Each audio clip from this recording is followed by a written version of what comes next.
Hey you guys, welcome back to my channel. If you're new here, welcome. If you're not, thank you for coming back. I realized I never talked to you guys about the 1904 backpack three-way carry purse that I got from Rough and Tumble back in August. So today's the day. So Daisy's here with me, per usual. So she's probably gonna move around until she gets comfortable. But I realized today that I got this purse back in, I guess you can call it kind of a backpack, three-way carry, back in August. I can tell you the exact date. I ordered it on August 13th. I think I got it by the end of that week or early the next week. And I posted up on Instagram about it, and I just completely forgot to post about it on YouTube. Can't remember what platform is this? YouTube. I forgot to post a quick video about all the features of this bag. So today's the day. Let me tell you, I'm actually not seeing this particular purse. When I click the link from my orders, I'll click it to go over to see this purse and all the description about it, and it's not there. It says 404 error. So they've either replaced the style or they're no longer making the canvas like this particular style. So yeah, so it actually says 1904 pack, waxed canvas, last ones medium, dark oak waxed canvas, and rustic pecan, which is the, all the poles and everything like that, and this right here, and the waxed whiskey interior, which chef's kiss is perfection. So to show you the features of this bag, I'm going to do like usual. I'll show you right now, and then I will show you what fits, and then you can also see the interior of the bag even better and easier. So the exterior is basically just this flap. Hold on. I can do this. It's just a flap. There's actually no pockets here, and this is just one of the styles of the 1904. And then around on the back, there is a zippered pocket in the back here, which is nice and deep. It doesn't quite go to the bottom of the bag. You can see this is the seam for the pocket on the exterior. But it's a nice, generous size pocket. You can fit so much in there. And then, like I said, nothing on the front right there, except for the toggle, I guess. And then you have the interior, and I think it'll just be easier to show you if I just aim the camera down. So let me put this over here and get you guys set up, and I'll also show you what fits. So let's just go ahead and show you the inside here. There's nothing on this front up here, no pockets or anything like that. Flip it around, you can see that there's a pocket here and a pocket here, but there are no pockets behind that pocket like there are in some of the other purses that you've seen from Rough and Tumble. And then there's also this key fob, and I believe it is called a fob because it has both the lobster claw claws on either end. And then it's just one big open compartment down here. So that is pretty much it. Really, really basic. It closes by, and I never get this right, you pulling these, I did it. You pull these closed like that, and so it cinches at the top, but still allows you room to get your hand in there. And then the toggle just closes right here. I'm at an awkward angle, but it's actually has ended up being a lot easier than the first time that I ever did that from my 1903. So it does get a little confusing which straps to pull, because if you pull the same straps, it won't close, right? So this strap that I'm pulling here is connected to this strap, so it won't close. But if I swap it and pull that way, it cinches the whole thing closed. And then if well, sorry, not the whole thing, but cinches that whole front closed, so you still have that room to get in. And then if you pull the opposite on the other ones, but it's a really easy cinch overall. So as for what fits, I have my iPad here, and it fits in there vertically, zero problems. And then it also fits in there horizontally. And I feel like when you carry it in there horizontally and you close the top, it still cinches around it really well, giving the bag that squishiness that, I really love about this bag, is that it can be so squishy. So then I have my Toiletry 19, and that fits down in there with zero problems, of course. I have my, I'm never gonna say this right, zip top pouch lined, I guess. whatever. It's in the double gilded mink, and it has the like something wind lining, cheetah wind lining, I think. It's so pretty. But that also fits down in. This is an everyday carry for me. It's like a catch-all right now, and that fits down in there. And that can fit really either way, going like that or like that. And then I have this slip case and the Radiant Orchid and Aubergine, I think. Ooh, again, I will just put these across the screen for you. I'm terrible at remembering these names, but that fits in there no problem. I always carry a pair of sunglasses down in there. I will link all of the stuff down below for you. And then I have my other slip case that is in the tourmaline color, and I have the double card or the card holder duo in the light saddle in there, and that serves as my wallet right now, and it's been so great. I love that this is so bright because I can find it. I had it in one of these that is it's the falcon color, and it was so dark I kept thinking I had like left my wallet somewhere. I'm also getting used to carrying it in like this type of setup, but I really love it. And again, because it's so bright, I can find it so easily, so I don't really have those freak out moments. But that fits down in there. And there's still kind of like room on top here, so if you wanted to carry a scarf or anything like that, you could. Next things I have are like some little things, so like my car keys, which right now I don't necessarily really need, but that can fit back here in this this compartment right here. And then I always carry like a little something that has a little bit of like pain meds in it for me in case I get a migraine or whatever. And then I carry a pen. It's my favorite pen, the Tool brand. I will link those below. That can go in this pocket right here.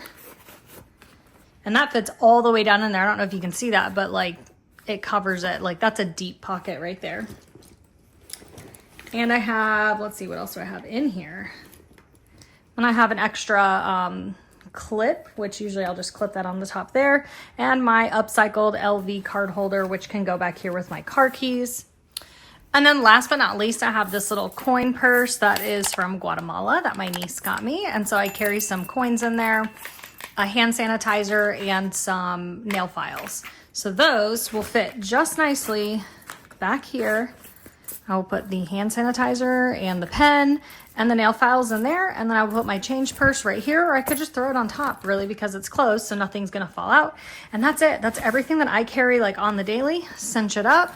I figured one last good thing to do would be to measure it here on camera. So top to bottom, it's about 14.5 inches there. I know you can't see that real easily because it's real tiny, but 14.5 inches. And then laying flat, it says about 15 inches there across the middle. Across the top, it actually is about 13 inches. Now, the way they measure it is from seam to seam. So they're measuring from this seam, I believe, to this seam around here. And so that would measure bigger. And that's what's kind of hard about Rough and Tumble, because some things don't seem like they would be as big or as small. And then across the bottom, it's about 5 inches across or so. So 5 inches, 4 or 5 inches in depth. It's just a great bag. But what I will say about Rough and Tumble, because they measure seam to seam, it's hard to know exactly like what the measurements and what the bag is going to look like. So this is just this is why I like doing YouTube videos, why I like making them, why I like watching them, because I like to see what other people, like what their experience is with the bag and how big things actually measure. So if we go across that top, yeah, that's about 14 inches. So there you have it. Close it. And now let me show you some like on the body shots. I am in basically workout gear, so bear with me. All right, so this is a 3-way carry bag. So you can carry it on the shoulder here like this, which is really nice. You can then lengthen the straps. Give me a second. I'm still kind of learning how to do this at like the easiest way. Okay. that wasn't so bad. I did that pretty quick. But then you can wear it crossbody, and I do have it kind of long for crossbody, and it's kind of large for a crossbody purse, but if you're out and you just get tired of carrying it on your shoulder or you don't want to carry it as a backpack, it's a great option to have. So I'm 5'3", just so you guys know kind of size reference. And then you can carry it backpack carry. And this is so handy to have, because then you can just toss it on and go. So if you have little ones that you need your hands free, you can just turn it into a backpack, and it is so easy. It feels really secure. So let me shorten it back up. Okay, so as for measurements, I'm actually a little confused as to how they have it worded, but what it says is seam to seam, it's 14.5 inches base, seam to seam below the cinch. So I'm kind of assuming that's like below here, 14.5 inches across. And then it says it's, yeah, okay. So then it says it's 16 inches across the base seam. So it's 16 inches here and 14.5 inches here when it's uncinched. So it gets a little bit wider at the bottom. Pros for this bag is you can wear it 3 ways, right? Like, so helpful. Cons, to wear this one as a crossbody seems really large.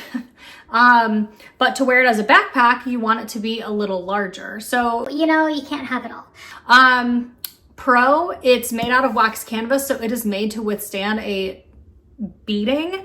Cons, the canvas could wear through on the corners and such, and I don't know that you can repair that. I think you can reach out to Rough and Tumble and see, but I'm not sure about the wax canvas. Just like Louis Vuitton canvas, they can't do anything to fix that. So when it's done, I assume it'll just be done. However, I have enough purses now that I can swap through them, which is great, and I'm really thankful for that. So I don't put a lot of wear on all of my bags. Another pro, it seems really secure. But what I was gonna say is this interior material is also a wax canvas, and I just absolutely love it. I love that it's so bright. You can see down into it real easily. It carries a ton. Okay, so if I were gonna get this purse again, would I get it in the wax canvas? I'm not sure. I haven't carried it enough to like get this to kind of loosen up a little bit. It definitely seemed really stiff when I got it, but I still opened it and immediately was just in love with it. However, I think the more I carry it, the more like wear it'll get, and like the more like worn in it'll look and feel, and it'll probably mush up a little bit. It's a little bit stiff right at first. Potentially, I would get it in the large. I know that's funny because I just said wearing it crossbody, it already seems really big, but the way I'm gonna carry this is gonna be as a shoulder bag or a backpack, not so much a crossbody carry, which is my typical go-to. So for me, I just think that maybe a large would be like the perfect size. If you have kids and you're gonna use it as a diaper bag, I would absolutely say large or extra large is gonna be your go-to. Good thing with Rough and Tumble, you can always return stuff. I have never returned anything. I've loved pretty much everything I've gotten. There's been one thing that I sold because I didn't like the leather, and that was the weathered cigar leather. It felt really dry to me, and it could have just been that run of leather. And then there have been other things I've sold, but not because I didn't like them, just because I didn't reach for them for one reason or another, but not because the leather was bad. So overall, I think this is such a great bag. If you have the 1903 and you're debating about the 1904, but because you want like a backpack style carry, go for it. Go for the medium, go for the large. The small, I don't have these to compare them for you guys. I'm really sorry, but I can tell you that with this being 14.5 inches, the small is 11.5 inches, which would probably put it to about right here. And the base of the small is 14 inches, so it's 2 inches shorter than this, so it's about to right there. So that would actually be a cute everyday carry. I think I would go bigger. I mean, I'm not even carrying that much, but when I do carry like my iPad or my computer or whatever, like I want a bigger purse. And that's what I will say is my MacBook Pro, which is the 14 inch MacBook Pro, it will fit in there, but it won't cinch up. So that's why I think I would go for a large, because if I was gonna go on a plane or any kind of travel and I wanted to take my computer, it won't fit really easily. So I can show you guys that. I'll add like an insert here of me putting that in the bag just so you can see. But I think that's all about the 1904. I will try to put like measurements and maybe even the weight, because somebody asked me the weight of a purse when it wasn't full, like what it weighed. So I can put that down below. But I think that's it for this. I will link everything that I talked about, everything that was in my bag, all of that. I will link it down below so that you can find it real easily. And I hope that was informative. If you have any questions, ask them down in the comments, and I'll catch you next time. Bye. Questions, ask them down in the questions. The exterior pockets, which, oh. And now let me show you some. Small is 11 of a hatchet. And that's what I will say is my